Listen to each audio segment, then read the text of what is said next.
Mi viene da sorridere quando mi dicono ma la camorra è a Scampia, ma la 'ndrangheta è in Calabria, eccetera. Quelle organizzazioni criminali vanno dove ci sono i soldi. Questi sono a New York, sono a Milano, non potevano lasciare indenne un territorio come il nostro, che è un territorio economicamente indubbiamente ricco e che dà la possibilità di, soprattutto penso al riciclaggio più che altro, dei denari di provenienza illecite. Addolora ma non stupisce il presidente di Federalberghi Veneto Marco Michielli l'inchiesta della procura veneziana sulle infiltrazioni camorristiche in Veneto orientale che ha visto tra gli arrestati il sindaco di Eraclea.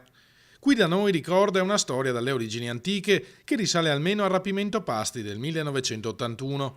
Che ci siano interferenze criminali nel nostro mercato è cosa che sappiamo da tempo. Il problema vero è che queste persone che cadono nelle maglie di queste attività criminali, insomma, quello è il termine, di queste attività criminali si estraniano da quella che è la normale competizione. Sono persone generalmente disperate che si aggrappano a questi mezzucci o espedienti per sistemare loro situazioni particolari e tutto fanno fuorché venire a parlarne con le associazioni di categoria. Ovviamente non vanno dalle forze dell'ordine, si figuri se vengono le associazioni di categoria. Sarebbe però sbagliato e devastante, avvertono gli albergatori, descrivere il Veneto orientale come un luogo dove la mafia scorrazza liberamente e controlla l'economia del territorio.